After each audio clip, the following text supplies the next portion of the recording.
Tonight, we journey into the shadows of history's most devastating conflict, World War II. But we won't be recounting the familiar tales of heroic generals and decisive battles that fill most textbooks. Instead, we'll walk through the lived experiences of ordinary people caught in extraordinary circumstances, explore the moral complexities that simple narratives ignore, and discover the human truths that often get lost in grand historical narratives. Before we begin this difficult journey together, I want to thank you for your trust in allowing these stories to unfold in this quiet space.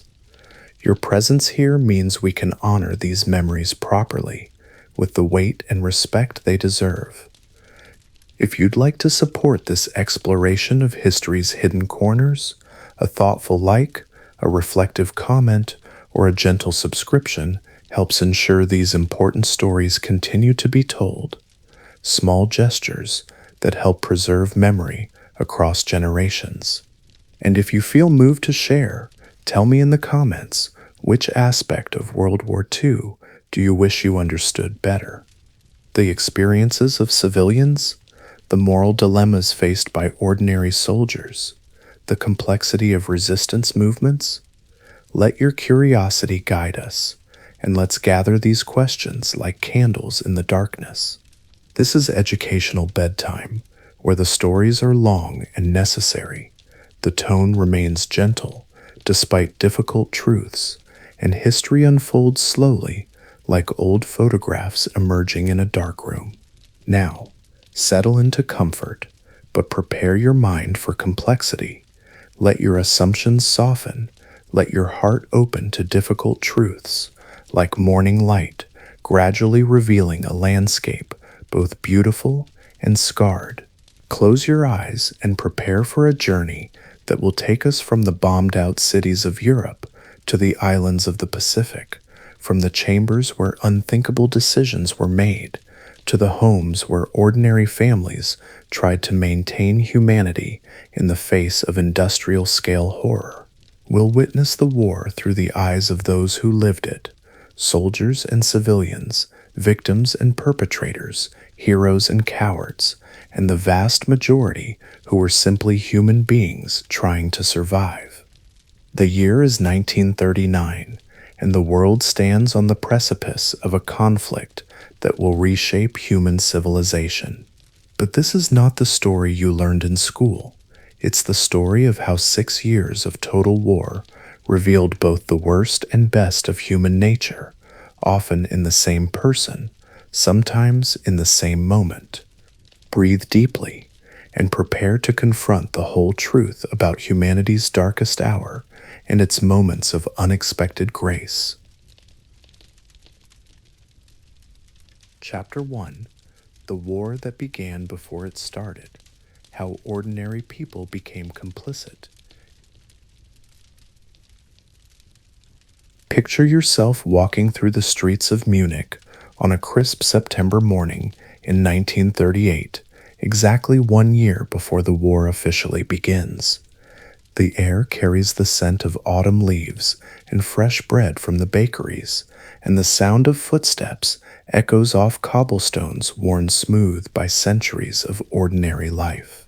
You're witnessing something that history books rarely capture: the slow, almost invisible process by which an entire society transforms itself into something monstrous, while most of its citizens convince themselves they're simply adapting to changing circumstances. The war didn't begin with tanks rolling across borders or planes dropping bombs on cities. It began in moments like this, in the space between what people knew and what they allowed themselves to admit they knew. It began when ordinary citizens, teachers, shopkeepers, clerks, housewives, made 1,000 small compromises that seemed reasonable at the time, but collectively created the foundation for unprecedented horror. The family whose apartment window you pass as you walk these streets represents millions of others across Europe who were navigating an increasingly complex moral landscape with no clear guidebook. Her Mueller works in a government office where he processes paperwork that he knows but doesn't quite allow himself to fully understand, relates to the systematic removal of Jewish citizens from professional life. Each morning, he sorts through forms documenting the dismissal of civil servants, the cancellation of business licenses, the transfer of property ownership. The documents use clinical language, racial reorganization, administrative adjustment, economic coordination that obscures the human reality behind the bureaucratic procedures. Herr Mueller has developed a mental routine that allows him to complete his work without confronting its implications. He focuses on the technical accuracy of the paperwork, the proper filing procedures, the deadlines that must be met.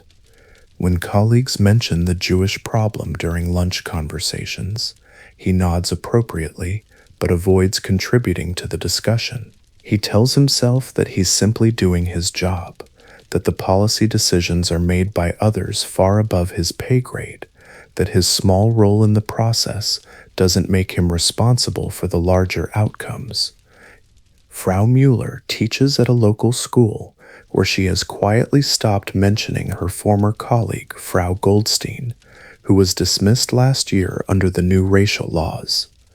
The absence is never explicitly discussed, but everyone understands why the popular mathematics teacher suddenly disappeared from the faculty. Frau Mueller finds herself altering lesson plans that once included examples of Jewish contributions to German culture, literature, and science. She removes books by Jewish authors from her classroom library, not because she's ordered to do so, but because their presence has become awkward and potentially problematic. The curriculum changes that arrive from the Ministry of Education require her to incorporate racial science into her history lessons, teaching children about the supposed differences between Aryan and non-Aryan populations. She delivers these lessons with the same professional competence she brings to teaching geography or grammar, despite her private doubts about their scientific validity. She tells herself that questioning the curriculum would accomplish nothing except endangering her own position and her ability to help the children in her care. Their 16-year-old son Hans has joined the Hitler Youth because all his friends are members, and because refusing would mark his family as politically unreliable. The organization provides social activities that any teenager would find appealing: camping trips, sports competitions, music performances, and the camaraderie that comes from belonging to something larger than oneself. Hans genuinely enjoys the outdoor activities and the sense of purpose that youth activities provide, even as he struggles with some of the more explicitly political content. The racial education that forms part of Hitler Youth training presents Jews, Slavs, and other groups as fundamentally different from Germans in ways that determine their behavior, intelligence, and moral character. Hans has personal experiences that contradict these teachings. His former classmate David Goldstein was one of the smartest students in their mathematics class, and always shared his homework when Hans struggled with difficult problems. But the social pressure to accept official racial theory is intense, and questioning it would isolate him from his peer group and mark him as potentially disloyal. Hans learns to compartmentalize his experiences, accepting the abstract racial categories taught in youth meetings, while maintaining private reservations about their application to specific individuals he has known. This psychological division allows him to participate in group activities that increasingly emphasize the threat posed by racial enemies, while preserving his personal relationships with Jewish acquaintances, at least until those relationships become too dangerous to maintain. Their 14-year-old daughter Greta has begun to avoid her childhood friend Sarah, not out of personal animosity, but because association with Jewish classmates has become socially awkward and potentially dangerous. The friendship that once seemed natural and uncomplicated now requires careful navigation of social rules that adults have created but rarely explain clearly to children. Greta notices that Sarah is no longer invited to birthday parties, that other girls whisper when she approaches, that teachers call on her less frequently in class. Greta's own social standing depends partly on distancing herself from Sarah, though she doesn't fully understand why. The adults in her life, parents, teachers, youth leaders, communicate through hints and implications rather than direct statements, making it difficult for her to understand exactly what she's supposed to do or why. She develops a strategy of polite but distant interaction that preserves her social position while avoiding overt cruelty, though she doesn't recognize that this middle ground still contributes to Sarah's increasing isolation. Each of these choices feels small and justifiable in isolation. Herr Muller needs his job to feed his family, and he has no power to change government policy anyway. Frau Muller has no ability to alter the curriculum, and losing her position would help no one while harming her own family. Hans doesn't want to be ostracized by his peers over political questions he doesn't fully understand. Greta is confused by adult rules that seem to change without explanation and simply wants to fit in with her classmates. None of them considers themselves evil or even particularly political. They're simply trying to navigate a system that rewards compliance and punishes resistance, often in subtle ways that make the consequences of moral choices unclear until it's too late to change course. The transformation happens so gradually that each step seems like a natural continuation of the previous one, making it difficult to identify the point where accommodation becomes complicity. This is how genocides begin, not with sudden explosions of hatred, but with the gradual erosion of moral boundaries, through a process so incremental that each step seems reasonable to people who have already taken the previous step. The transformation happens in families, schools, workplaces, and neighborhoods where decent people convince themselves that adaptation is survival, that their small compromises don't really matter, that someone else is responsible for the larger moral questions. The economic pressures that shape these choices are real and immediate. Germany in 1938 is emerging from economic depression, and the Nazi government has created jobs and restored national pride in ways that many citizens appreciate, regardless of their feelings about Nazi ideology. Unemployment has dropped from 6 million in 1932 to fewer than 1 million in 1938, a recovery that seems miraculous to families who have struggled through years of economic hardship. Herr Muller's government position provides security for his family that would be impossible to replace in the private sector, where Jewish businesses are being boycotted and many traditional employers are cutting jobs. The steady salary, health insurance, and pension benefits that come with civil service employment represent financial stability that his family has never experienced before. The cost of this security is his participation in bureaucratic processes that systematically exclude Jewish citizens from economic life. But this cost is abstract and distant compared to the immediate benefits his family receives. The businesses that comply with anti-Jewish regulations often profit from reduced competition, as Jewish-owned stores are boycotted and eventually forced to close. Non-Jewish shopkeepers find their customer base expanding as Jewish businesses disappear from commercial districts. Professional services, law firms, medical practices, accounting offices experience similar benefits as Jewish practitioners are excluded from professional organizations and prohibited from serving non-Jewish clients. These material incentives create powerful motivations for cooperation that have little to do with ideological commitment. People who might resist on principle find themselves weighing abstract moral concerns against concrete family responsibilities.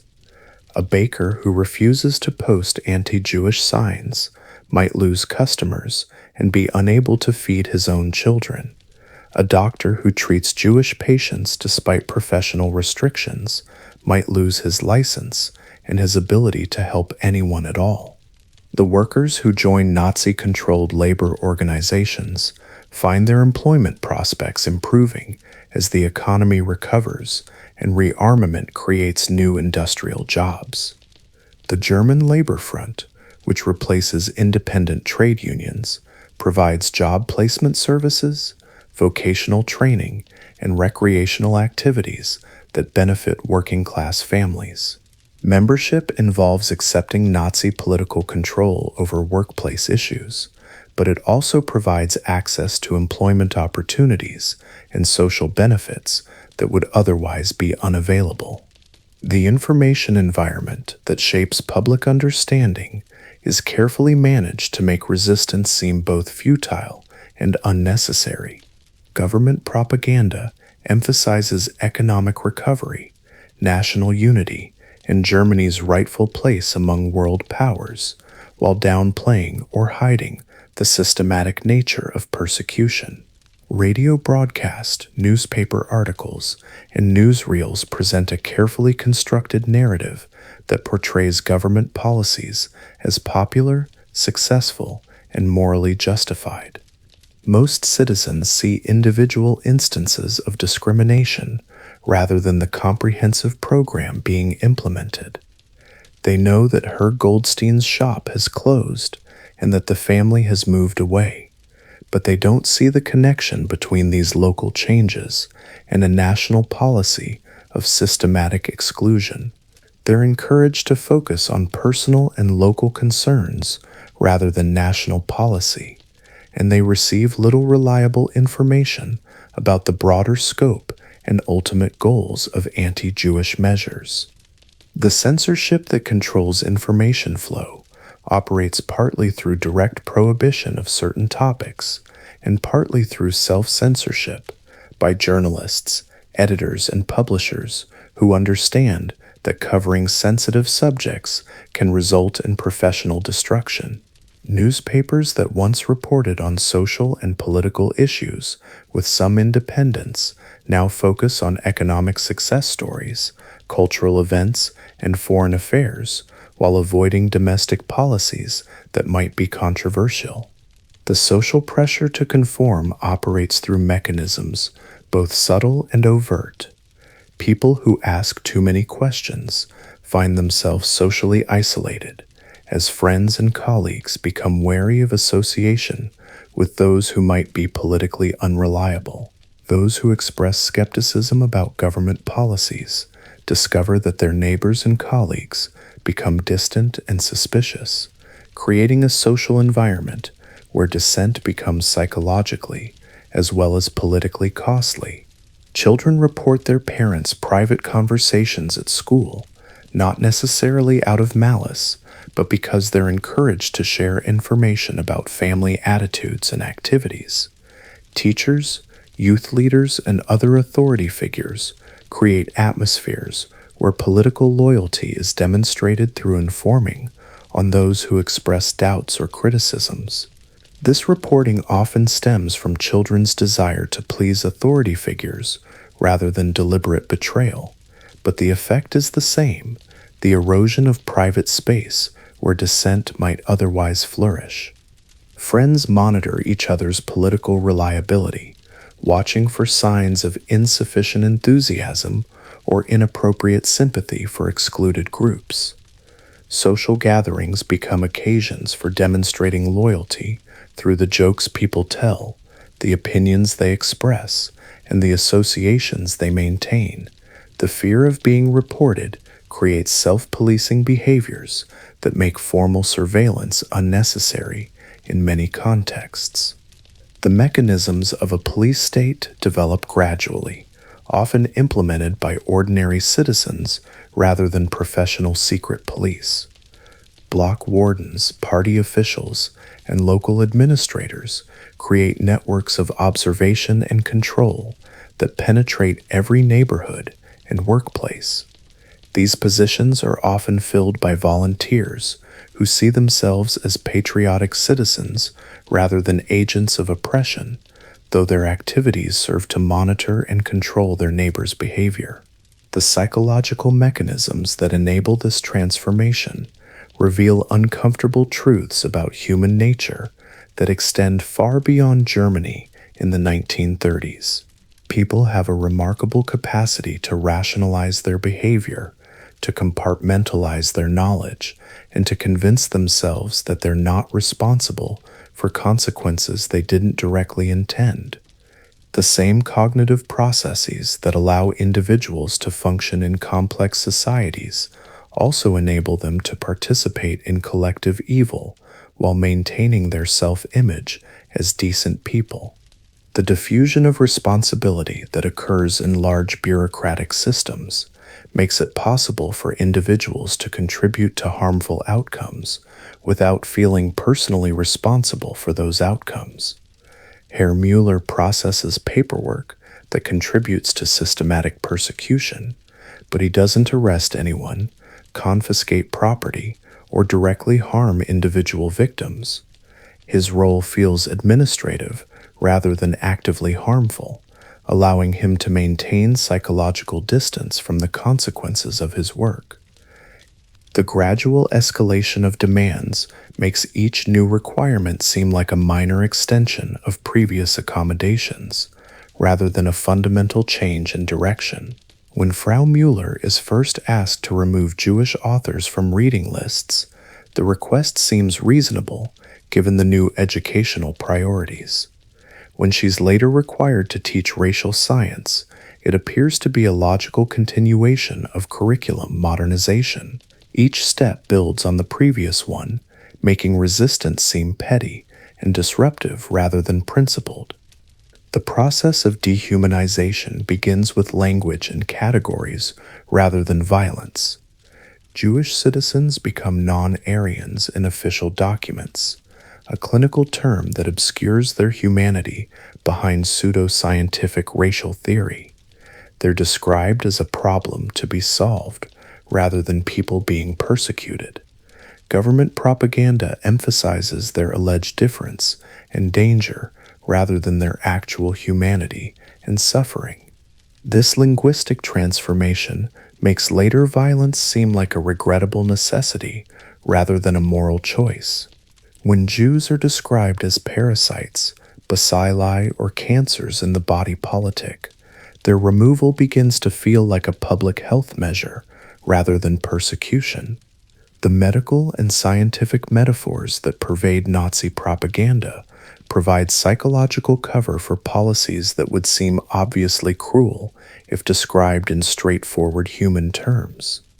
The children growing up in this environment face particularly complex challenges as they try to understand adult behavior that often contradicts the moral teachings they've received.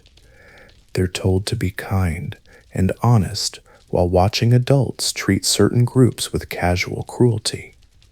They're taught to respect authority while witnessing that authority demand actions that feel wrong. They learn to navigate a world where moral rules apply differently to different people based on categories they don't fully understand. Hans Muller attends Hitler Youth meetings where he learns military skills and racial theory alongside camping and athletics. The military training feels like an exciting game involving map reading, signaling, and physical challenges that any active teenager would find engaging. The martial aspects of youth activities provide opportunities for leadership, competition, and achievement that satisfy normal adolescent needs for recognition and belonging. The racial theory is presented as scientific fact, taught by leaders who display the same confidence and authority that teachers use for mathematics or geography lessons. Hans is shown charts and graphs that purport to demonstrate differences in intelligence, character, and physical capacity between racial groups. He learns about genetics and heredity in ways that seem scientific and objective, though the conclusions drawn from this information contradict his personal experiences with Jewish classmates and neighbors. The contradiction between official racial theory and personal experience creates cognitive dissonance that Hans resolves by accepting the abstract categories while making exceptions for specific individuals he knows. David Goldstein may be intelligent and kind, but he represents an exception to general rules about Jewish character. This psychological strategy allows Hans to maintain loyalty to youth teachings while preserving positive feelings about individual Jews he has known. Greta Mueller watches her parents navigate increasingly complex social situations where wrong words or associations can have serious consequences. She sees Frau Goldstein, her former teacher, working as a cleaning woman because Jews are no longer allowed to teach. She notices that certain shops display signs saying Jews are unwelcome, and that her mother now shops at different stores than she used to visit. She observes adults using new words and phrases that carry meanings she doesn't fully grasp but understands, are important for social acceptance. Terms like racially conscious, politically reliable, and German-minded appear in conversations with increasing frequency, and she learns to recognize the approval that comes from using them appropriately. The vocabulary of exclusion becomes part of normal speech, making discrimination seem natural and inevitable. The economic integration of persecution creates financial incentives for cooperation that extend throughout society. Jewish businesses are boycotted, creating opportunities for non-Jewish competitors to expand their market share. Jewish employees are dismissed, opening positions for non-Jewish applicants who might otherwise remain unemployed. Jewish property is confiscated and sold at below-market prices to non-Jewish buyers who benefit from these forced transactions. These policies create beneficiaries throughout the economic system who develop vested interests in maintaining discriminatory practices. The baker who gains customers when the Jewish bakery closes has financial reasons to support anti-Jewish policies, regardless of his personal feelings about persecution. The clerk who gets promoted when his Jewish supervisor is dismissed benefits from discrimination, even if he didn't initiate it. The professional classes, lawyers, doctors, teachers, civil servants, face particular pressure because their careers depend on government approval or professional organizations that have been coordinated with Nazi policy. Legal professionals who want to practice in German courts must demonstrate political reliability and racial consciousness. Medical practitioners who serve government health programs must implement racial screening and sterilization policies. Academic professionals find their research and teaching constrained by ideological requirements that may contradict their scholarly training and personal convictions. University professors who want to keep their positions must incorporate racial theory into their courses and avoid research topics that might challenge official doctrine. The pressure is particularly intense for those in humanities and social science fields, where political considerations often override scholarly merit in hiring and promotion decisions. The religious institutions that might provide moral guidance struggle with their own complex relationships to government authority. Some Christian leaders speak out against persecution and pay severe penalties for their courage, including imprisonment, exile, or execution. Others emphasize obedience to secular authority and focus on spiritual rather than political matters, interpreting biblical teachings about government authority to support compliance with Nazi policies. Many attempt to navigate middle ground by criticizing persecution in general terms while avoiding specific confrontation with government policy. They speak about Christian charity and universal human dignity without explicitly defending Jewish rights or challenging racial legislation. This approach allows them to maintain their moral credentials while avoiding direct conflict with political authorities, but it also limits their effectiveness in protecting vulnerable populations.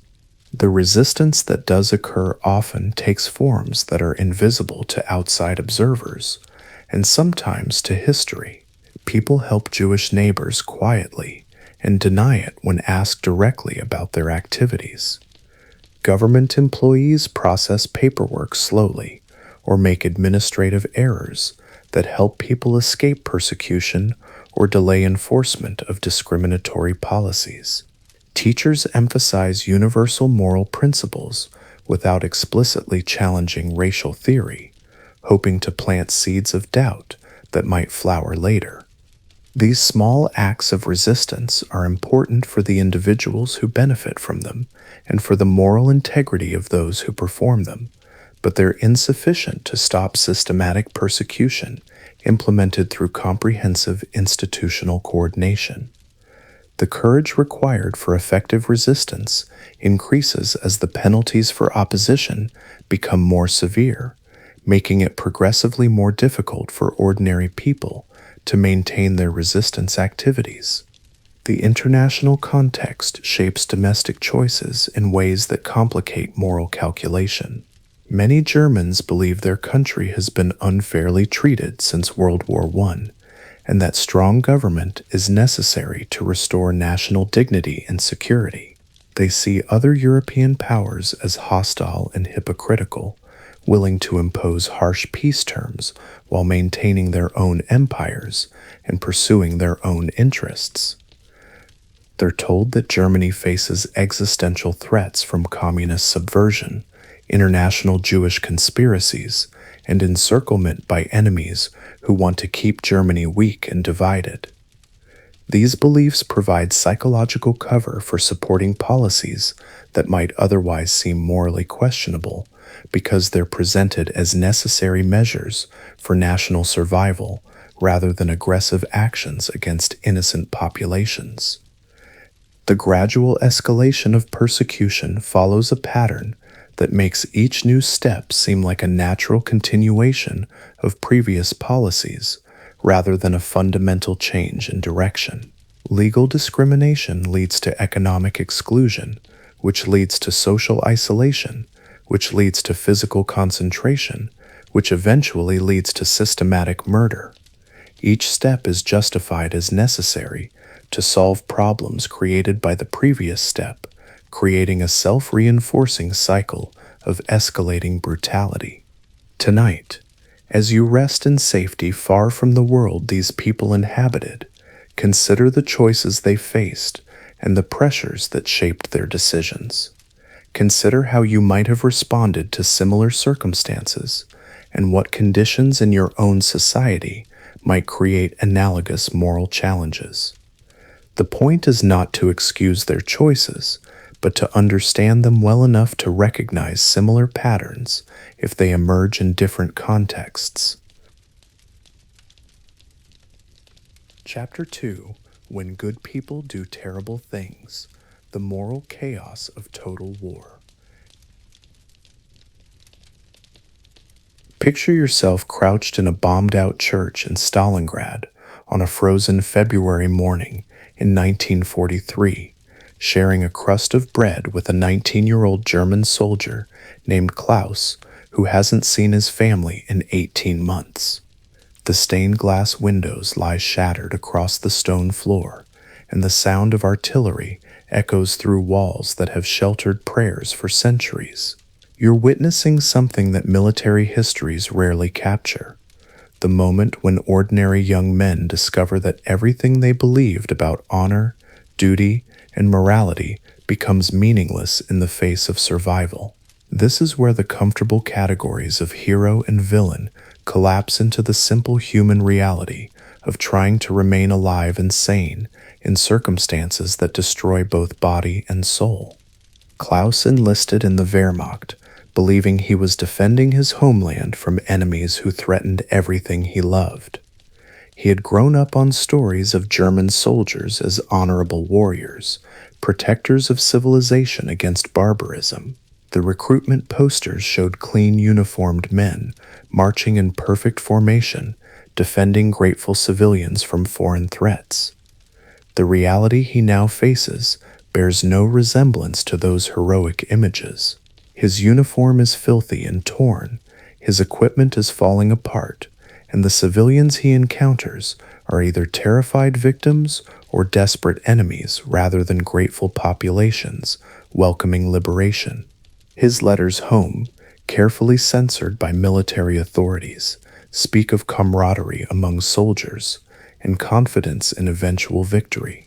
These letters follow templates provided by military censors, emphasizing positive morale and avoiding any mention of conditions that might alarm families or undermine public support for the war.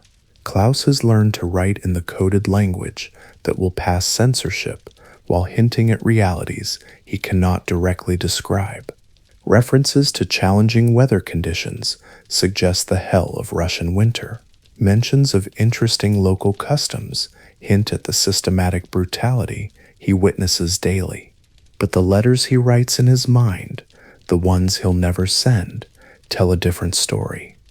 They describe the Russian civilians he's seen hanged from lampposts for the crime of existing in a city his army needs to control. These executions serve no military purpose except terror. They're designed to discourage resistance by demonstrating the consequences of opposing German occupation. Klaus has watched elderly men and teenage boys strung up alongside suspected partisans, their bodies left hanging for days as warnings to other civilians. They confess his relief when enemy artillery killed Hauptmann Weber, the officer who ordered those hangings, and his guilt about feeling that relief. Weber had been a mathematics teacher before the war, a man who probably never imagined he would become someone who orders the execution of civilians. Klaus had initially respected Weber's education and authority, but watching him transform into someone who could casually order mass hangings had been more disturbing than enemy fire. Weber's death felt like justice, but Klaus's satisfaction at his superior's killing troubled him deeply. They admit his growing certainty that he and his comrades are not the heroes of this story. The propaganda that sustained him through training and the early months of the war has crumbled under the weight of direct experience. He has seen German soldiers steal food from starving children, execute wounded prisoners, and participate in roundups of civilians for forced labor or worse fates. These actions are not aberrations committed by a few bad soldiers. They're systematic policies implemented by ordinary men who have been shaped by circumstances into instruments of brutality. The transformation of Klaus from idealistic teenager to traumatized survivor represents the experience of millions of young men on all sides of this conflict who discovered that war strips away every comfortable illusion about human nature, including their own. The boy who left Munich believing in clear distinctions between right and wrong has learned that survival often requires choices that make such distinctions meaningless. Military training had prepared him for combat against enemy soldiers, but it had not prepared him for the moral complexities of occupation, guerrilla warfare, and systematic persecution of civilian populations. He has killed Russian soldiers who were probably no different from himself. Young men conscripted into service, fighting for their homeland, carrying photographs of sweethearts and family members. The enemy dead he has searched for intelligence often carry letters written in languages he cannot read, but emotions he recognizes. The Russian boy whose body he rifled through for ammunition had carried a wooden carving of a horse, obviously made by inexpert hands, but treasured enough to carry into battle. Klaus has kept that carving, though he cannot explain why. even to himself. He has watched his best friend die from gangrene because medical supplies were diverted to more strategically important units. Dieter had stepped on a nail while searching an abandoned building for snipers. The wound should have been easily treatable with proper antiseptics and antibiotics, but frontline medical supplies were reserved for wounds that would quickly return soldiers to combat effectiveness. Dieter spent 3 weeks dying slowly, while Klaus and other soldiers watched helplessly, knowing that the medical supplies that could have saved him were being used elsewhere for political rather than medical priorities. He has eaten food stolen from Russian civilians, while those same civilians starved in the ruins of their city. The German supply system had broken down under the pressure of Russian resistance and winter conditions, forcing soldiers to forage for sustenance in ways that meant taking food from people who had even less. Klaus has participated in searches of civilian homes that yielded hidden caches of bread, potatoes, and preserved meat that represented the difference between life and death for Russian families. He ate this food while watching Russian children grow thinner, justifying his actions through the logic of military necessity, while knowing that such logic was morally bankrupt. The moral complexity that Klaus faces extends far beyond individual soldiers to entire populations caught in the machinery of total war. The Russian civilians hiding in the basement beneath this church include Maria, a schoolteacher who has watched German soldiers execute her neighbors while also accepting food from German medics who treated her injured daughter. Her world has been divided into categories that make no sense according to the moral frameworks she learned before the war. She has seen German soldiers shoot unarmed civilians for violating curfew regulations, but she has also watched German medics work frantically to save Russian children injured in bombing raids. The same army that systematically destroys her city also maintains field hospitals that treat civilian casualties alongside military wounded. Individual German soldiers range from sadistic killers who enjoy their power over helpless populations to decent young men who share their rations with starving children and risk punishment to show mercy to civilians. She hates the invaders who destroyed her city, but she's grateful to the individual soldiers who showed mercy to her family. This contradiction tears at her psychologically, making it impossible to maintain simple categories of friend and enemy, good and evil. Her survival depends on navigating relationships with enemies who are simultaneously perpetrators and sources of aid, requiring constant calculation of which German soldiers might be approached for help and which should be avoided at all costs. Her 8-year-old daughter Anya has been wounded by shrapnel from Soviet artillery fire, Russian shells aimed at German positions, but falling short to explode among civilian refugees. The irony is bitter. Her own country's forces have injured her child, while the enemy occupiers provide medical care. The German medic who treated Anya spoke gentle words in broken Russian while cleaning her wounds, giving her chocolate from his personal rations, and leaving behind bandages and antiseptic for continued care. The children in this basement, including Maria's daughter, are learning lessons about human nature that no child should have to learn. They've seen adults they trusted reveal themselves as cowards or heroes in moments of crisis. School teachers who once taught them about courage and moral behavior have abandoned them to save themselves, while neighbors they barely knew have risked their lives to bring food and shelter. The moral authorities they depended on for guidance have proven unreliable, forcing them to develop their own ethical frameworks based on immediate survival needs rather than abstract principles. They've learned that people they were taught to fear might show them kindness, while people they were told to trust might abandon them when survival is at stake. German soldiers who speak gently and share food contradict everything they've been taught about Nazi brutality, while Soviet officials who claim to represent their interests have fled the city rather than sharing the hardships of siege. The simple moral categories that adults use to explain the world, Russian good, German bad, communist heroic, fascist evil, prove inadequate for understanding the complex human realities these children witness daily. They're developing moral frameworks based on immediate experience rather than abstract principles, frameworks that will shape their understanding of human relationships for the rest of their lives.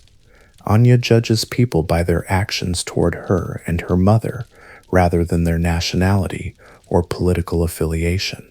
The kind German medic who treated her wound is good, while the Soviet official who stole their food rations is bad. These judgments may serve her well for immediate survival, but they will complicate her ability to understand larger political and moral questions as she grows older. The systematic nature of atrocities committed during this war creates moral dilemmas that extend far beyond battlefield decisions. Behind German lines, Einsatzgruppen units are conducting mass executions of civilians with industrial efficiency.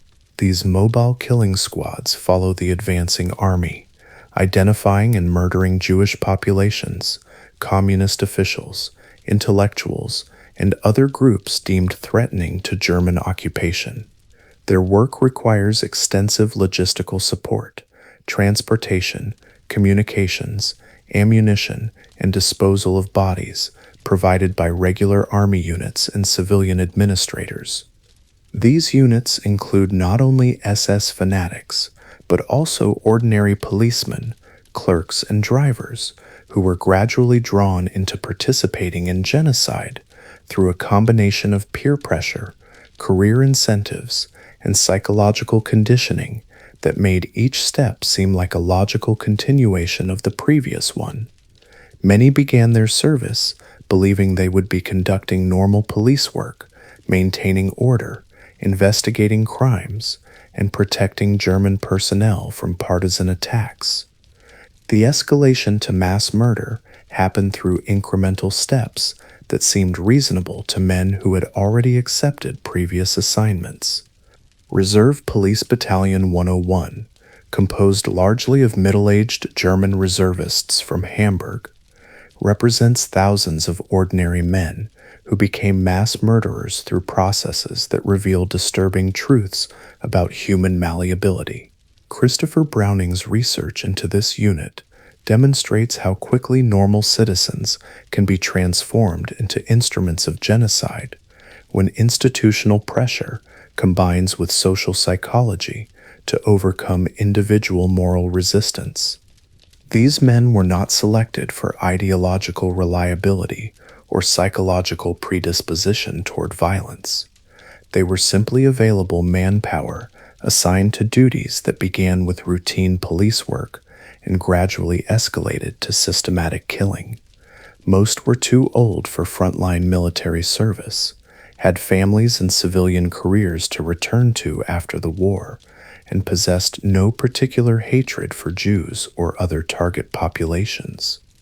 Their transformation into mass murderers occurred through institutional processes rather than personal pathology.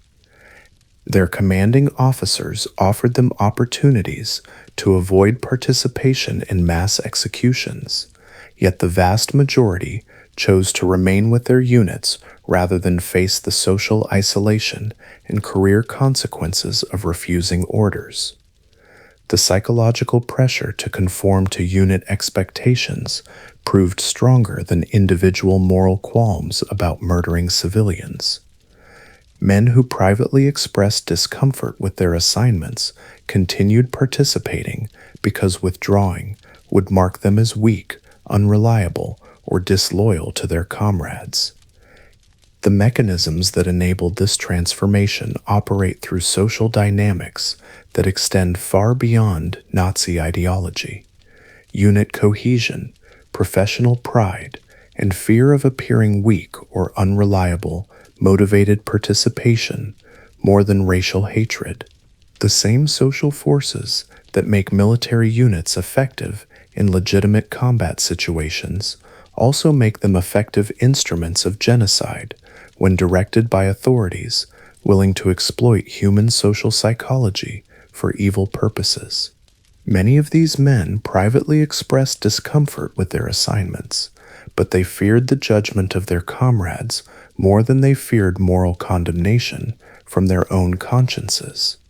The group dynamics that make military units effective in combat also make them effective instruments of genocide when directed by authorities willing to exploit human social psychology for evil purposes.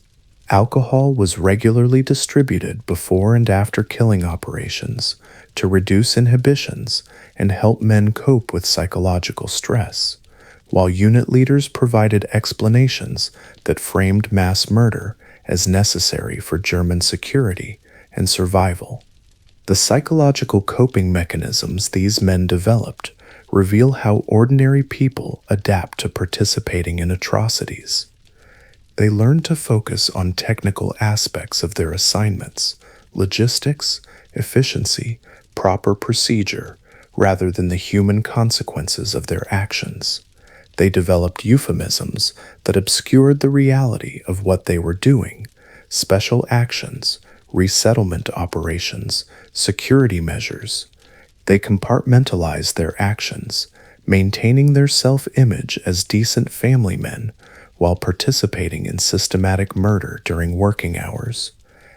The victims of these atrocities face impossible choices that reveal the inadequacy of simple moral categories in extreme circumstances. Jewish communities forced into ghettos must decide whether to cooperate with deportation orders or resist, knowing that resistance will result in collective punishment. The Jewish councils established by German authorities to administer ghetto populations face particularly agonizing dilemmas, forced to choose which community members will be deported first, while knowing that cooperation enables the destruction they're trying to delay.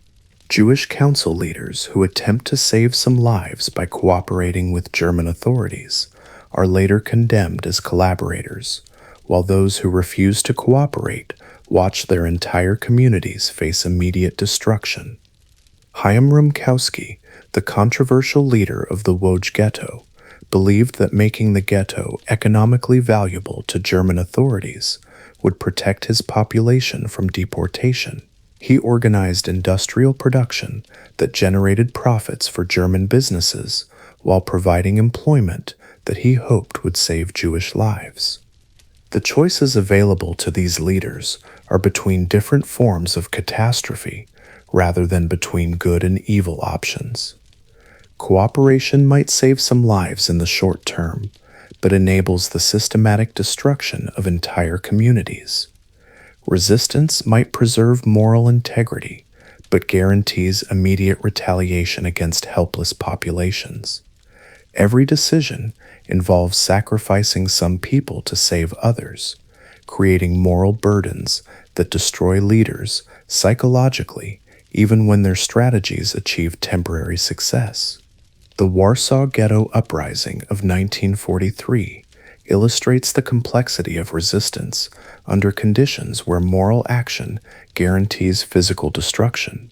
The young fighters who chose armed resistance knew their efforts were militarily hopeless but morally necessary. They possessed few weapons, little training, and no hope of outside assistance against the German forces surrounding them. Their decision to fight represented a choice for spiritual survival over physical preservation, a determination to die as human beings rather than be murdered as animals. They fought not because they expected to win, but because they refused to accept the spiritual defeat that passive submission would represent. The uprising leaders understood that armed resistance would provoke massive retaliation against the remaining ghetto population, But they also knew that passive compliance had already doomed that population to systematic murder. The choice was between dying with dignity through resistance or dying with despair through submission. Yet their heroism came at the cost of thousands of civilian lives lost in German retaliation. The uprising was simultaneously a moral triumph and a practical disaster, a reminder that doing the right thing and achieving good outcomes are not always compatible in extreme circumstances. The fighters who chose to resist saved their souls but doomed their neighbors, creating moral complexity that simple heroic narratives cannot capture. The Allied response to knowledge of systematic mass murder reveals moral failures that extend beyond Axis atrocities. By 1942, Allied governments possessed detailed information about German concentration camps and mass execution sites, reports from escaped prisoners, intelligence gathered by resistance movements, and aerial reconnaissance provided comprehensive evidence of ongoing genocide. Government officials, military leaders, and intelligence agencies understood the scope and systematic nature of Nazi atrocities while those atrocities were being committed. They chose to prioritize military objectives over rescue operations, arguing that winning the war quickly would help more victims than diverting resources to immediate rescue efforts. This calculation may have been strategically sound, but it meant that millions of people died while potential rescuers possessed the means to help them, but chose not to use those means. Bombing the railroad lines leading to death camps, targeting the camps themselves, or dropping weapons to resistance movements might have saved thousands of lives. But Allied commanders decided such operations would interfere with strategic bombing campaigns aimed at industrial targets. The practical difficulties of rescue operations were real and significant, but they were also used to justify inaction when action might have been possible.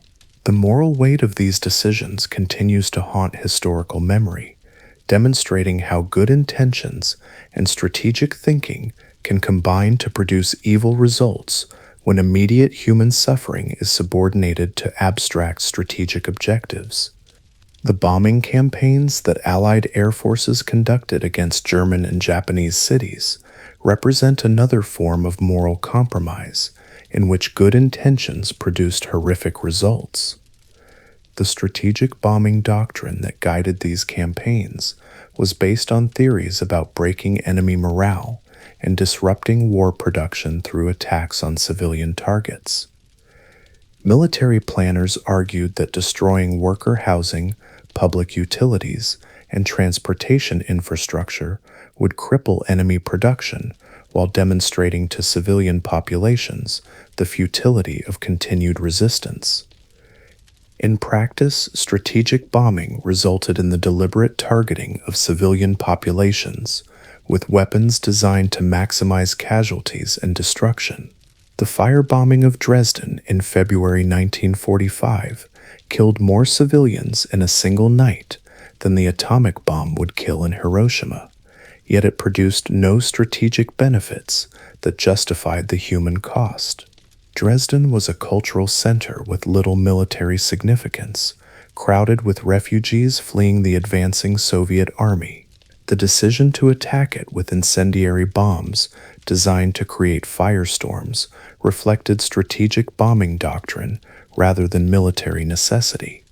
The air crews who flew these missions faced moral dilemmas that illustrate the psychological mechanisms that enable good people to participate in atrocities.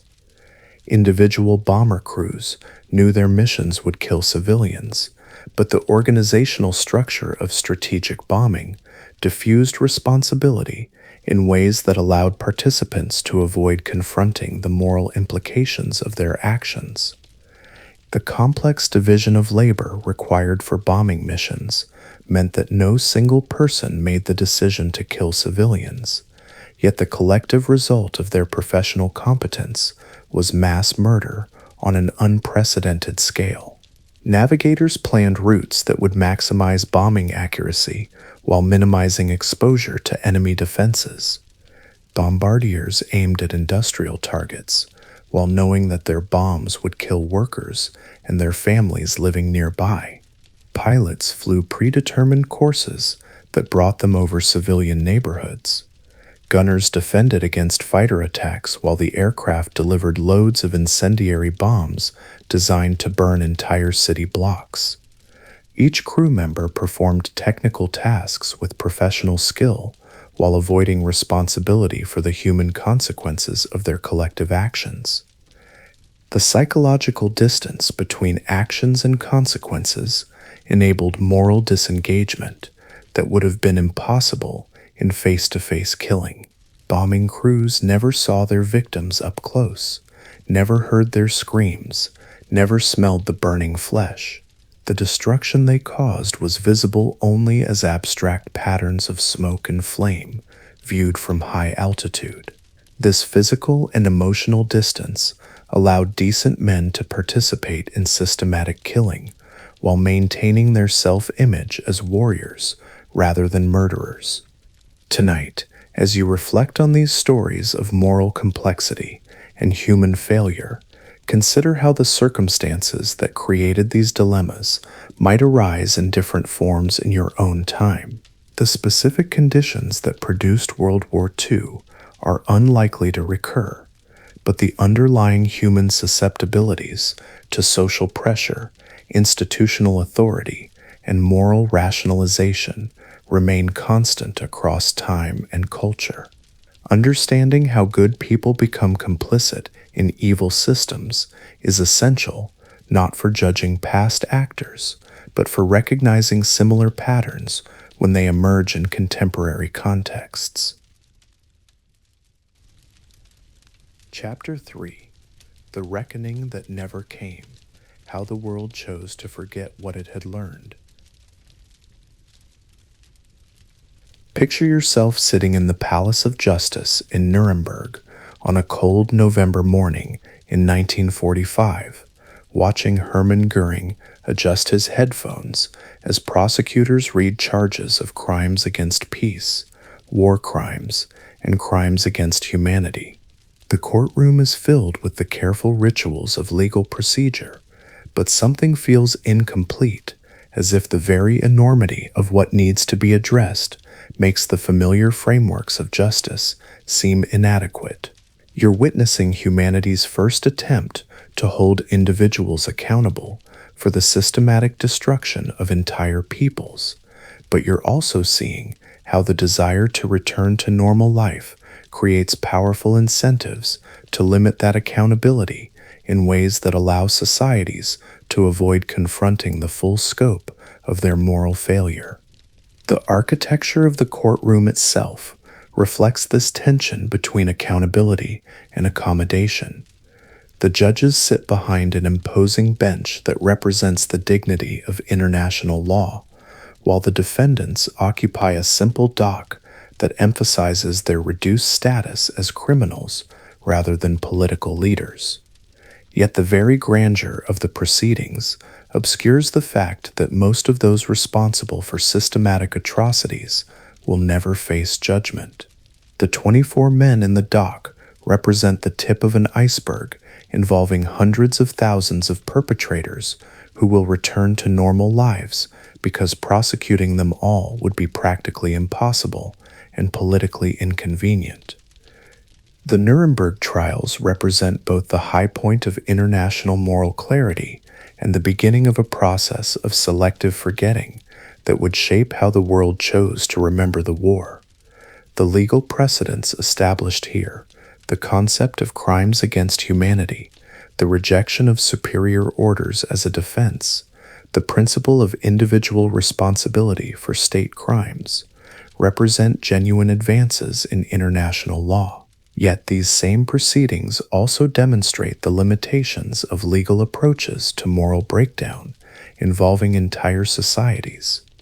The 24 defendants in the dock include the most prominent surviving leaders of Nazi Germany, but they represent only a tiny fraction of the hundreds of thousands of people who actively participated in genocide, aggressive war, and systematic brutality. Heinrich Himmler committed suicide before capture, Adolf Hitler killed himself in his bunker, and Joseph Goebbels died with his family in Berlin. The men who face judgment are either second-tier leaders or convenient scapegoats whose prosecution allows the broader system of complicity to remain unexamined.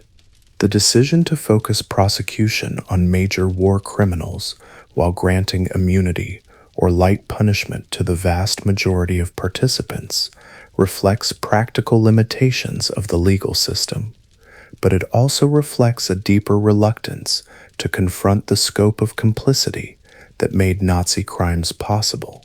Prosecuting every German who participated in systematic persecution would require trying millions of people, an impossible task that would paralyze the occupation government and prevent economic recovery. The choice to limit accountability to major figures allows societies to preserve the fiction that evil was the work of a few monsters, rather than a systematic breakdown involving ordinary people.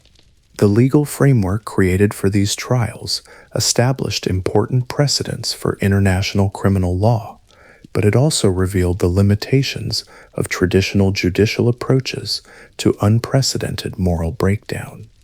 Existing legal categories proved inadequate for addressing crimes that had no precedent in human history. The systematic murder of entire populations, the use of modern industrial methods for killing civilians, and the transformation of entire state apparatus into instruments of genocide required new legal concepts that stretched traditional jurisprudence to its breaking point. The concept of crimes against humanity was invented specifically for these proceedings, because existing legal categories proved inadequate to address systematic atrocities committed by governments against their own populations. Traditional concepts of war crimes applied to violations of established military law during combat between recognized armies, but they could not address the deliberate extermination of civilian populations by their own governments.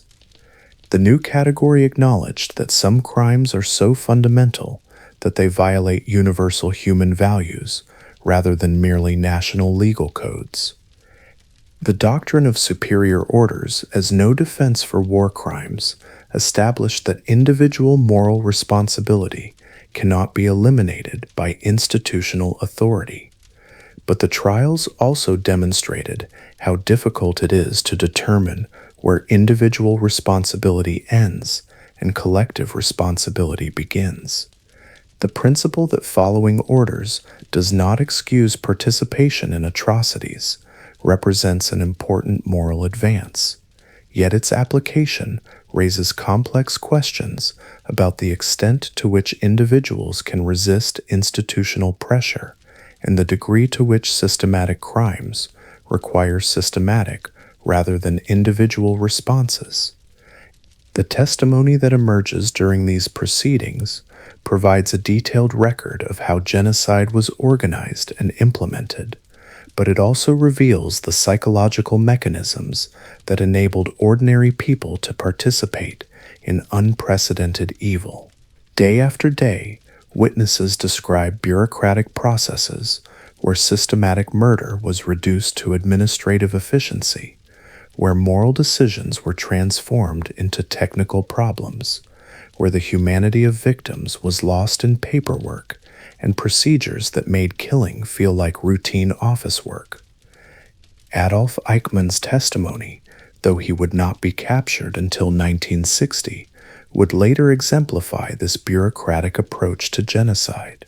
As head of the Jewish Affairs section of the Reich Security Main Office, Eichmann organized transportation that delivered millions of people to extermination camps. He understood his role in technical rather than moral terms, focusing on logistics, scheduling, and efficiency rather than the human consequences of his work.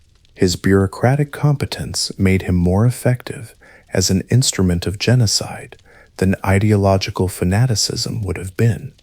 The banality of evil, as Hannah Arendt would later describe it, becomes visible in testimony that shows how genocide was accomplished through the ordinary skills of modern civilization rather than primitive barbarism. The systematic murder of European Jewry required careful planning, efficient organization, technological innovation, and bureaucratic coordination that drew on the same administrative skills used for legitimate government functions. The perpetrators were not savage primitives, but educated professionals who applied modern management techniques to the problem of mass murder. The defendants themselves provide disturbing insights into how educated, intelligent people convinced themselves that their participation in systematic atrocities was justified or necessary. Their testimony reveals the human capacity for self-deception and rationalization that extends far beyond Nazi ideology to encompass universal psychological mechanisms that operate in all societies and historical periods.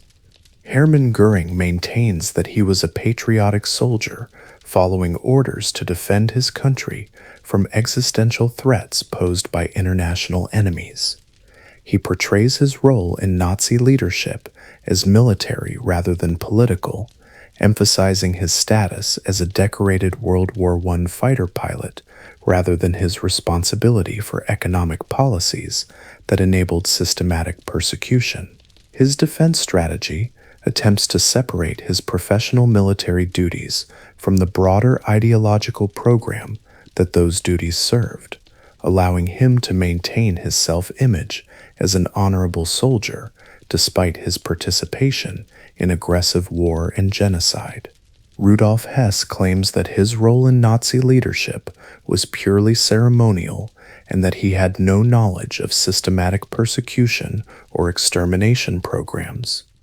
His apparent mental breakdown during the trials, whether genuine or feigned, allows him to avoid confronting the contradiction between his early role in developing Nazi ideology and his later claims of ignorance about its implementation. His defense illustrates how psychological dissociation can enable participation in evil systems while preserving personal innocence. Hans Frank, the Governor General of occupied Poland, argues that he was simply administering territory assigned to him by his government, and that atrocities were committed by other agencies beyond his control. His strategy involves compartmentalizing governmental functions to avoid responsibility for policies implemented within his jurisdiction by other Nazi organizations.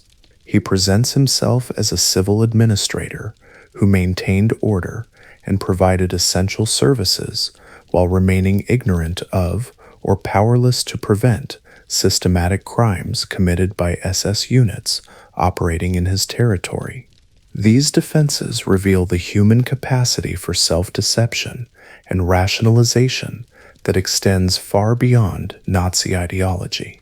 The psychological mechanisms they employ, compartmentalization, diffusion of responsibility, moral disengagement, and redefinition of harmful actions as necessary duties, operate in all societies and enable ordinary people to participate in systematic evil while maintaining their self-image as decent individuals.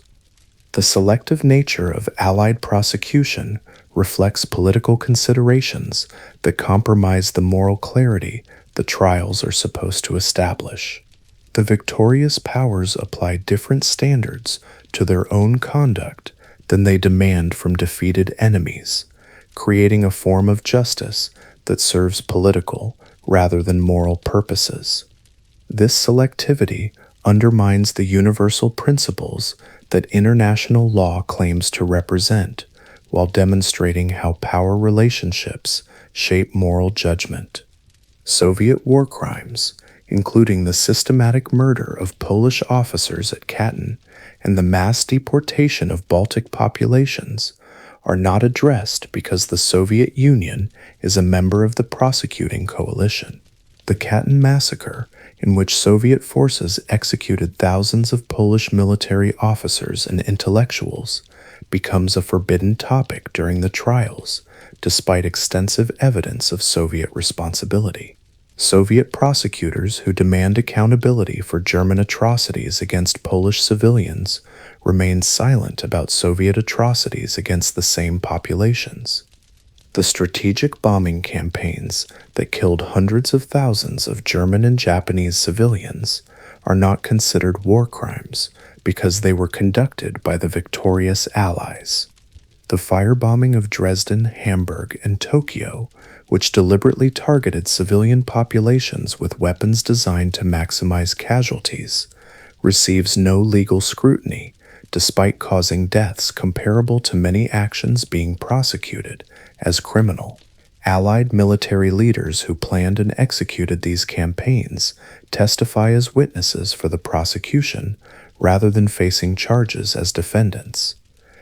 The use of atomic weapons against Japanese cities is treated as a legitimate military operation rather than a war crime, despite causing casualties comparable to many actions being prosecuted as criminal.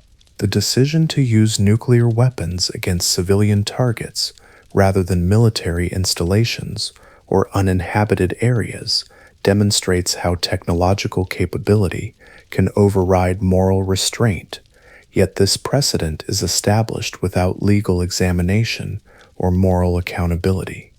The broader process of denazification in occupied Germany demonstrates the practical impossibility of achieving comprehensive accountability for systematic atrocities involving millions of participants. The initial Allied plan called for removing all Nazi Party members from positions of responsibility and re-educating the German population about democratic values. But the practical requirements of governing defeated territories made such comprehensive purges impossible. The scope of denazification, initially envisioned by Allied planners, would have required investigating and potentially prosecuting millions of Germans who had held Nazi Party membership, participated in Nazi organizations, or collaborated with Nazi policies. Such comprehensive accountability would have paralyzed German society and made economic recovery impossible. The choice to limit denazification to major figures while allowing ordinary participants to return to normal lives reflected practical necessity, but also established patterns of selective accountability that would influence future responses to systematic atrocities. Former Nazis were quietly reinstated in government positions, schools, and businesses because they possessed technical skills that occupation authorities needed to maintain basic social services. The German bureaucracy, educational system, and economic infrastructure could not function without the expertise of individuals who had served the Nazi regime. This practical dependence on former collaborators created powerful incentives to minimize their past roles and focus on their current utility rather than their historical responsibility. The German population's response to denazification reveals the psychological mechanisms that societies use to avoid confronting their complicity in systematic evil. Collective memory underwent rapid transformation as Germans developed narratives that minimized their responsibility while emphasizing their victimization. These psychological defense mechanisms enabled social reconciliation but prevented comprehensive moral reckoning with the causes and consequences of systematic atrocities. Many Germans claimed that they had no knowledge of concentration camps or systematic persecution, despite extensive evidence that such knowledge was widespread. The camps were located throughout German territory, employed thousands of guards and administrators drawn from local populations, and required extensive logistical support from civilian businesses and transportation systems. The claim of ignorance allowed individuals to avoid confronting their complicity, while society avoided examining the systematic nature of collaboration that made genocide possible. Others argued that they were victims of Nazi propaganda and should not be held responsible for believing false information provided by their government. This defense portrays Germans as deceived rather than complicit, shifting responsibility from those who participated in systematic persecution to those who organized it. The strategy allows ordinary citizens to maintain their self-image as decent people who were misled by evil leaders rather than recognizing their active participation in creating and maintaining systems that enabled systematic atrocities. Still others maintained that whatever crimes had been committed were the responsibility of Nazi leaders rather than ordinary citizens who had simply tried to survive under difficult circumstances. This narrative emphasizes the coercive aspects of Nazi rule, while minimizing the benefits that many Germans received from Nazi policies and the voluntary nature of much collaboration. It allows society to preserve social relationships and institutional continuity while avoiding examination of the systematic nature of complicity that made genocide possible. The reintegration of former Wehrmacht soldiers into post-war German society illustrates how selective memory allows societies to preserve necessary social relationships while avoiding uncomfortable moral reckonings. The myth of the clean Wehrmacht that emerged during the 1950s portrayed German military forces as professional soldiers who had fought honorably despite serving an evil regime, ignoring extensive evidence of military participation in war crimes and genocide. This myth served multiple purposes that made it attractive to both German society and Allied occupiers. For German veterans, it preserved their honor and allowed them to maintain pride in their military service despite their army's role in systematic atrocities. For German society, it enabled the reintegration of millions of former soldiers whose skills and experience were needed for economic recovery. For Allied authorities, it facilitated the reconstruction of West German military forces needed to counter Soviet expansion during the emerging Cold War. The reality contradicted this comfortable myth. Wehrmacht units participated extensively in mass executions of civilians, supported Einsatzgruppen operations, implemented starvation policies against Soviet prisoners of war, and provided logistical support for genocide throughout occupied territories. The German military's complicity in systematic atrocities was institutional rather than aberrational, reflecting deliberate policy decisions rather than individual criminal behavior by rogue units. The treatment of Holocaust survivors reveals how victim testimony can be marginalized when it conflicts with social needs for reconciliation and normalization.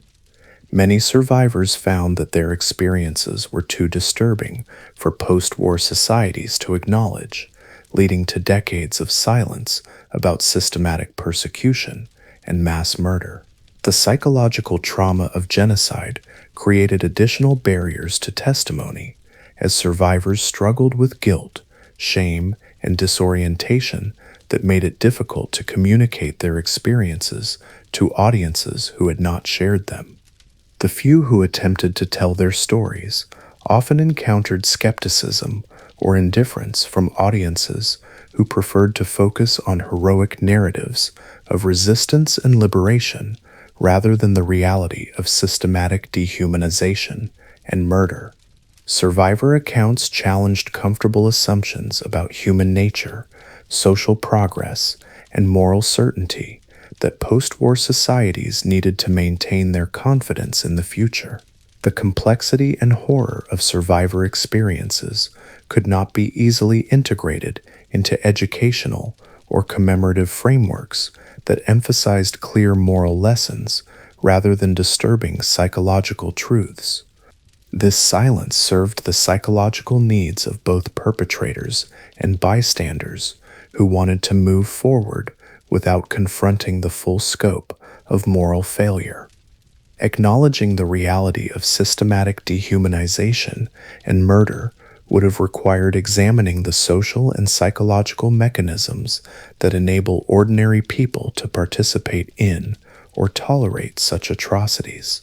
Such examination would have been too threatening to social stability and individual psychological security to be widely acceptable.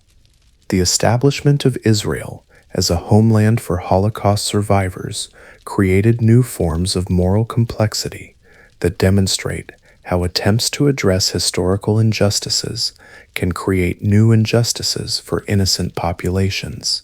The displacement of Palestinian Arabs from lands designated for Jewish settlement represented a form of collective punishment for crimes committed by Europeans, but it also reflected the genuine need of Jewish survivors for security and self-determination after centuries of persecution, culminating in systematic genocide. The moral clarity of providing refuge for genocide survivors became complicated by the impact on populations who had no responsibility for Nazi crimes. Palestinian Arabs who lost their homes and communities to accommodate Jewish refugees became victims of European crimes in which they had played no part. The justice of protecting genocide survivors created injustice for other innocent populations, demonstrating how historical crimes can generate new moral complexities that resist simple resolution. The Cold War, that emerged after 1945, created strategic incentives that further complicated efforts to achieve accountability for wartime atrocities. The division of the world into competing ideological blocs made comprehensive justice less important than immediate strategic advantage. Former Nazis with useful skills or knowledge were recruited by both American and Soviet intelligence agencies, leading to immunity deals that prioritized short-term strategic advantages over long-term moral accountability. Operation Paperclip brought Nazi rocket scientists to the United States to develop weapons systems for use against the Soviet Union. Werner von Braun, who had used concentration camp labor to build V-2 rockets that terrorized London, became a celebrated figure in the American space program. The technical knowledge that made him valuable to American interests was inseparable from his participation in systematic exploitation of enslaved workers, yet his past was overlooked in favor of his future contributions to American strategic capabilities. The need to rebuild West Germany as a bulwark against Soviet expansion required overlooking the Nazi past of individuals whose expertise was deemed essential for economic recovery and military defense. Former Nazi officials who possessed administrative skills needed for governing occupied territories were quietly reinstated despite their previous roles in implementing systematic persecution. The strategic imperative of containing Soviet influence took precedence over moral imperatives of achieving comprehensive accountability for past crimes. Similar calculations led to immunity for Japanese war criminals, whose knowledge of biological weapons or intelligence about Soviet activities was considered strategically valuable.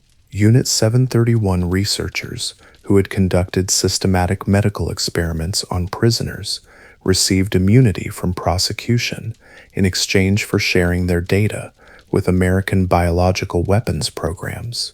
The scientific knowledge gained through systematic torture and murder became too valuable to sacrifice for abstract principles of justice and accountability. Tonight, as you reflect on these failures of moral reckoning, consider how they continue to shape contemporary responses to systematic atrocities and human rights violations. The same political constraints, psychological mechanisms, and institutional limitations that prevented comprehensive accountability after World War II continue to operate in response to genocide ethnic cleansing, and other systematic violations of human rights. Understanding these limitations does not excuse the moral failures they represent, but it does provide insight into why creating effective never-again institutions remains so difficult despite widespread recognition of past failures. Chapter 4: The Lessons We Refuse to Learn: How World War II's Patterns Repeat in New Forms. Picture yourself standing in the International Criminal Court in The Hague on a quiet morning in 2023, watching prosecutors present evidence of war crimes committed in conflicts that most people struggle to locate on a map. The courtroom technology is modern, the legal procedures sophisticated, and the institutional framework represents decades of progress in international humanitarian law. Yet something feels disturbingly familiar about the testimonies being presented. You're witnessing the same patterns of systematic dehumanization, bureaucratic complicity, and international indifference that characterized the 1940s, dressed in contemporary language, but fundamentally unchanged in their essential dynamics. The prosecutors display satellite images showing mass graves in Ukraine, intercepted communications revealing systematic targeting of civilians in Syria, and social media posts documenting ethnic cleansing in Myanmar. The evidence is more comprehensive and immediate than anything available to investigators in the 1940s, yet the institutional response remains constrained by the same political calculations that limited accountability after World War II. The technology has advanced dramatically, but the human and political dynamics that enable systematic atrocities remain depressingly consistent across decades and continents. The whole truth about World War II includes recognizing that its most important lessons were never fully absorbed, and that the human vulnerabilities it exposed continue to enable new forms of organized evil in every generation. The comfortable assumption that moral progress makes atrocities less likely has been contradicted repeatedly by subsequent history, yet societies continue to approach prevention through educational and commemorative strategies that have proven inadequate for addressing the underlying psychological and social mechanisms that make systematic persecution possible. The Cambodian genocide of the 1970s demonstrated how quickly educated societies could implement systematic mass murder using methods that directly paralleled Nazi techniques. Yet the international community's response revealed that the political constraints that had limited accountability after World War II remained largely unchanged. Pol Pot's Khmer Rouge killed approximately 2 million people through starvation, execution, and forced labor, targeting intellectuals, urban populations, and ethnic minorities in ways that consciously echoed Nazi policies.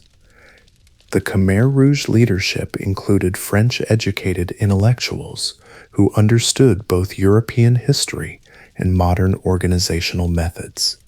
They deliberately adopted techniques developed by Nazi administrators, including the use of euphemistic language to obscure mass murder, the exploitation of traditional social divisions to facilitate persecution, and the transformation of entire populations into instruments of systematic killing through ideological conditioning and social pressure.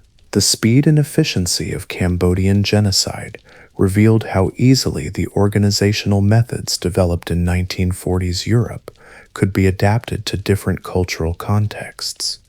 The perpetrators included teachers, students, and civil servants who transformed themselves into instruments of systematic killing through ideological conditioning and peer pressure that operated according to the same psychological mechanisms observed in Nazi Germany. Young Cambodians who had grown up in traditional rural communities were trained to see urban populations, educated elites, and ethnic minorities as enemies of revolutionary progress, whose elimination was necessary for social purification. The transformation process involved the same gradual escalation, group pressure, and moral disengagement that had enabled ordinary Germans to participate in genocide. The international response to the Cambodian genocide revealed how geopolitical considerations continued to override humanitarian concerns, even after the creation of international human rights institutions.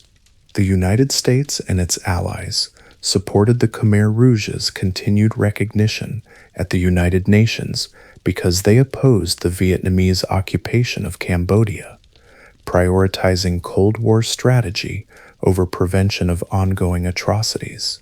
This support included diplomatic recognition, humanitarian aid that reached Khmer Rouge forces, and military assistance that enabled continued resistance against Vietnamese occupation. Chinese support for Pol Pot's regime reflected similar strategic calculations that ignored the systematic murder of civilian populations. Beijing provided weapons, training, and financial support to the Khmer Rouge as part of its broader strategy to counter Soviet influence in Southeast Asia. The strategic logic that prioritized geopolitical advantage over human rights demonstrated that the lessons supposedly learned from World War II about the importance of preventing genocide had been subordinated to the same realpolitik calculations that had enabled Nazi atrocities. The pattern established at Nuremberg, where victor's justice and political expediency limited accountability for systematic atrocities, repeated itself with minor variations but identical results. The extraordinary chambers in the courts of Cambodia, established decades later to prosecute Khmer Rouge leaders, faced the same limitations that had constrained post-war justice. Most perpetrators escaped accountability, international support was limited and conditional, and the proceedings served symbolic functions rather than comprehensive justice. The Yugoslav wars of the 1990s occurred in the heart of Europe, barely 50 years after the Holocaust, yet they demonstrated that proximity to historical atrocity sites and extensive Holocaust education had provided little protection against new forms of systematic ethnic cleansing and genocide.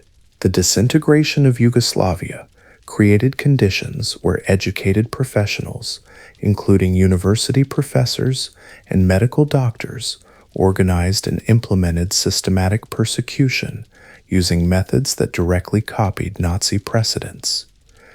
The siege of Sarajevo lasted longer than the siege of Leningrad, yet it received extensive media coverage that made international observers witnesses to systematic atrocities in real time.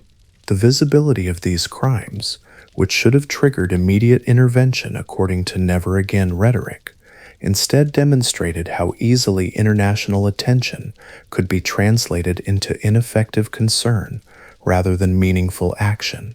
The same media coverage that documented atrocities also provided platforms for nationalist propaganda that justified systematic persecution. Concentration camps reappeared in Bosnia with operational methods that directly copied Nazi precedents, complete with guard towers, barbed wire, systematic torture, and mass execution sites. The administrators of these camps included educated professionals who applied modern management techniques to the organization of systematic dehumanization and murder. The efficiency of these operations revealed how easily the infrastructure of genocide could be rebuilt using contemporary technology and administrative methods. Systematic rape was used as a weapon of war in ways that revealed how easily the infrastructure of genocide could be rebuilt using modern technology and ancient hatreds. The organized sexual violence that characterized the Yugoslav wars was not a byproduct of military conflict, but a deliberate strategy designed to destroy ethnic communities through trauma, forced pregnancy, and social disintegration.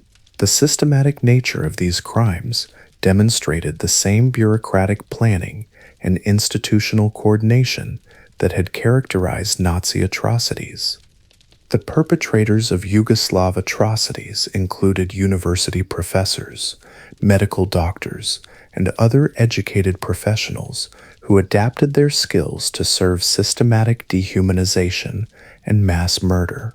Radovan Karadzic, the architect of Bosnian Serb ethnic cleansing, was a psychiatrist and published poet who understood human psychology well enough to design propaganda campaigns that turned neighbors into enemies within months.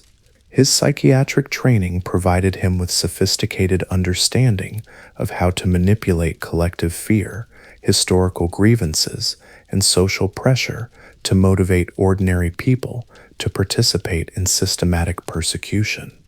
His techniques combined modern media manipulation with traditional ethnic prejudices to create social conditions where ordinary people participated in systematic atrocities against former friends and colleagues.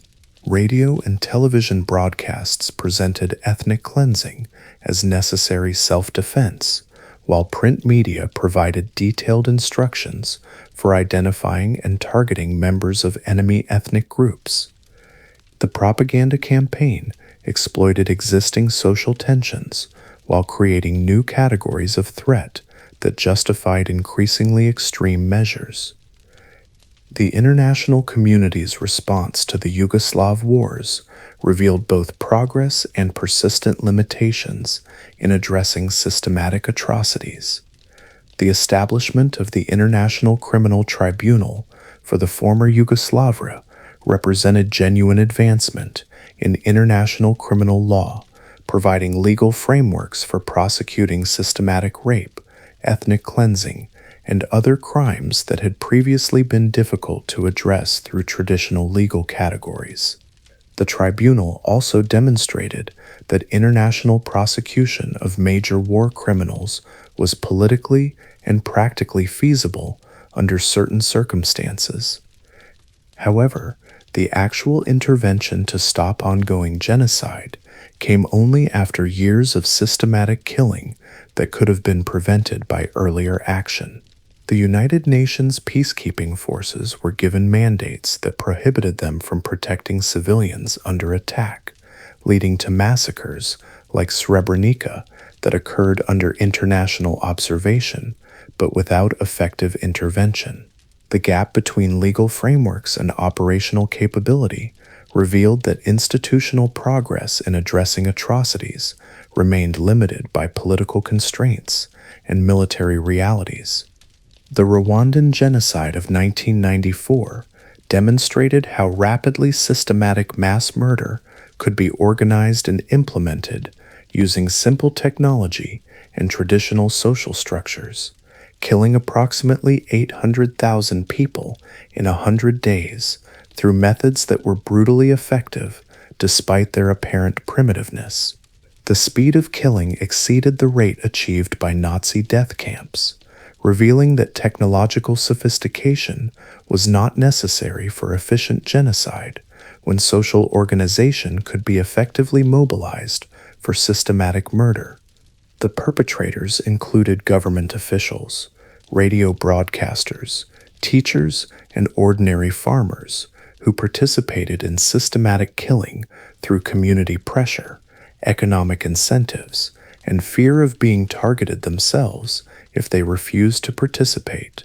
The transformation of ordinary Rwandans into instruments of genocide occurred through the same psychological mechanisms observed in other cases of systematic atrocities: gradual escalation, social pressure, ideological justification, and the dehumanization of target populations through propaganda that portrayed victims as existential threats. The speed and thoroughness of the killing revealed how quickly social bonds could be broken and moral restraints eliminated when institutional authority was redirected towards systematic murder. Neighbors who had lived peacefully together for decades began killing each other within days of the genocide's initiation. The collapse of normal social relationships demonstrated the fragility of moral frameworks that seem stable under normal circumstances but prove inadequate under conditions of organized violence and systematic propaganda. The international community's failure to prevent or stop the Rwandan genocide, despite clear advance warning and the presence of UN peacekeepers in the country, demonstrated that the political will to prevent systematic atrocities remained absent even when the legal frameworks and institutional mechanisms theoretically existed to enable effective action. Intelligence reports had predicted genocide months before it began, yet no effective preventive measures were implemented because intervention would have required political commitment and material resources that major powers were unwilling to provide. The withdrawal of most UN forces after the killing began, and the refusal of major powers to authorize effective intervention, revealed that the same calculations of national interest over humanitarian concern that had characterized responses to Nazi atrocities continued to operate unchanged. The Rwandan genocide occurred during a period when international human rights rhetoric was at its peak, yet this rhetorical commitment proved meaningless when confronted with the practical requirements of prevention or intervention. The rise of ISIS in Syria and Iraq during the 2010s created new forms of systematic persecution that combined traditional genocide methods with modern social media propaganda, demonstrating how technological advancement could amplify rather than prevent the psychological mechanisms that enable mass atrocities.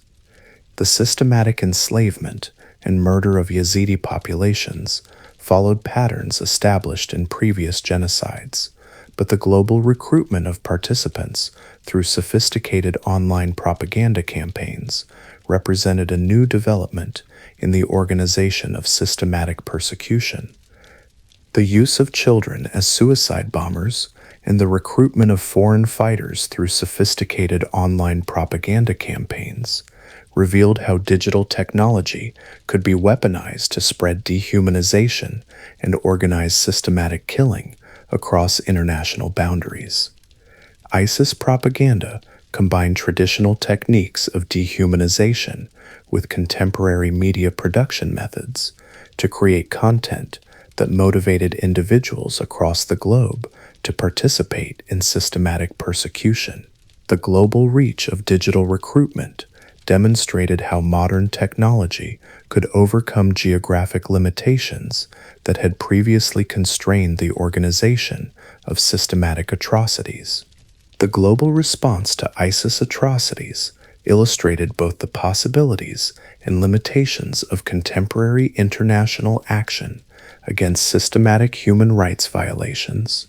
Military intervention was authorized and implemented more quickly than in previous cases, but the focus on defeating the organization militarily often overshadowed efforts to address the underlying social and political conditions that had enabled its emergence. The counterterrorism approach treated ISIS as a security threat rather than a manifestation of deeper problems in international relations and social organization. The emphasis on counterterrorism rather than humanitarian protection meant that many potential victims were killed by coalition bombing campaigns intended to destroy ISIS infrastructure, replicating the moral compromises that had characterized strategic bombing during World War II. The acceptance of civilian casualties as an inevitable cost of military operations demonstrated that the lessons supposedly learned about the importance of protecting non-combatants had been subordinated to operational convenience and political expediency. The Chinese government's systematic persecution of Uyghur populations in Xinjiang represents perhaps the most comprehensive example of how modern technology can be used to implement genocide through methods that avoid the crude visibility of traditional mass killing while achieving similar results through cultural destruction and systematic dehumanization. The use of facial recognition software, digital surveillance, and social credit systems to monitor and control ethnic minority populations demonstrates how the bureaucratic efficiency that enabled Nazi crimes can be enhanced rather than constrained by technological advancement. The systematic nature of Chinese persecution includes mass detention in re-education camps designed to destroy Uyghur cultural identity, forced sterilization programs that aim to reduce Uyghur birth rates, and economic policies that transfer Uyghur workers to distant factories where they can be controlled and monitored. The comprehensiveness of these policies reveals how modern states can implement cultural genocide through administrative efficiency rather than overt violence, making persecution less visible to international observers, while achieving systematic destruction of targeted populations. The international response to Chinese atrocities against Uyghur populations reveals how economic interdependence can create even stronger incentives for inaction than the political constraints that limited previous responses to systematic persecution. Major corporations, academic institutions, and governments that depend on Chinese markets have consistently prioritized economic relationships over human rights concerns, demonstrating that the material incentives for complicity in systematic atrocities may be stronger in the contemporary global economy than they were during the 1940s.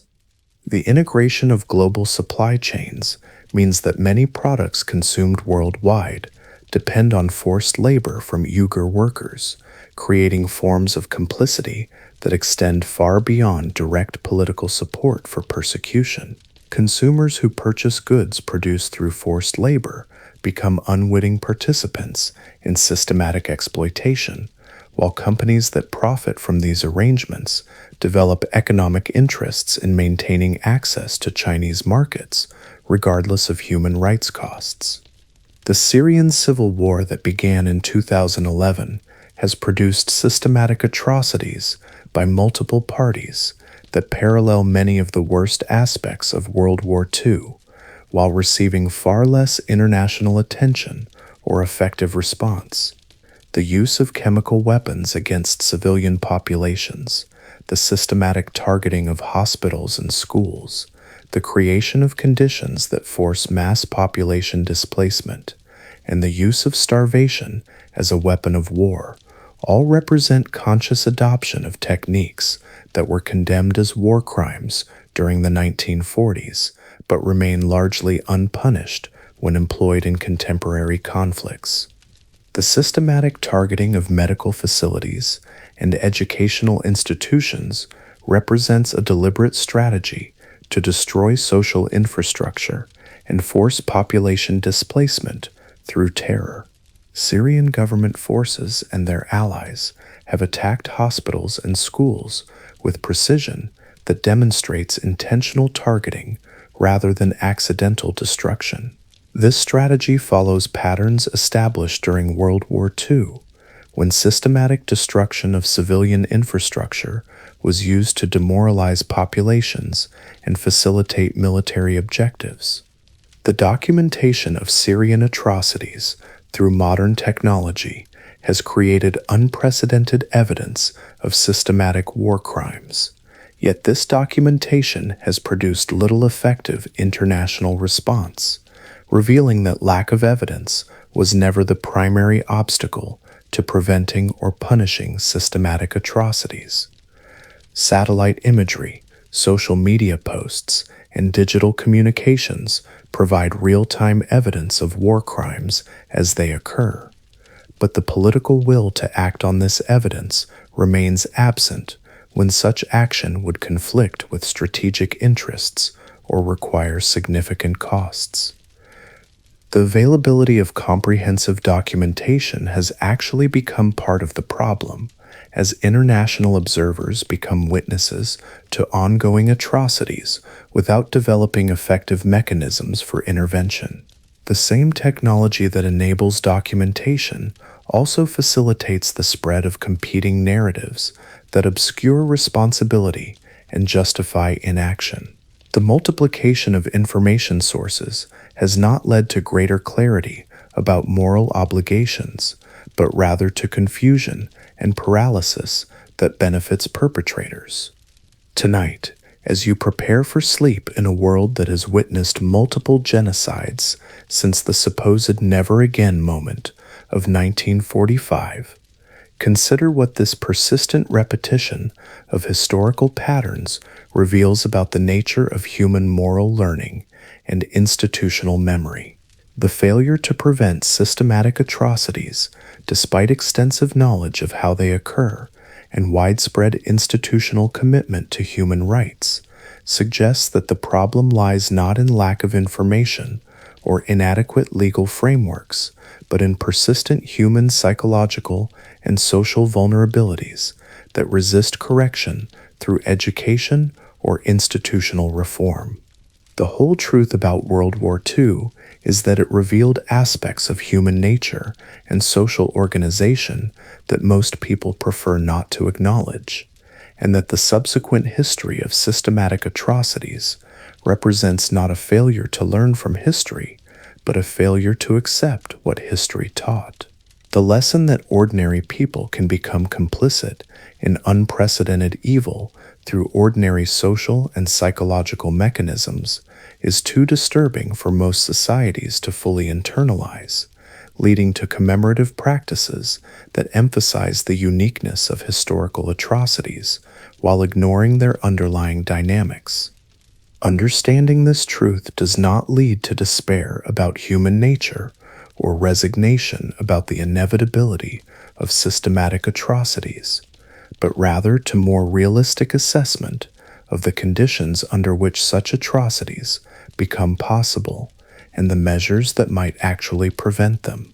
Protection against systematic persecution requires not moral education that emphasizes the evil of past perpetrators, but institutional design that accounts for universal human susceptibilities to manipulation, social pressure, and moral rationalization under conditions of stress and uncertainty.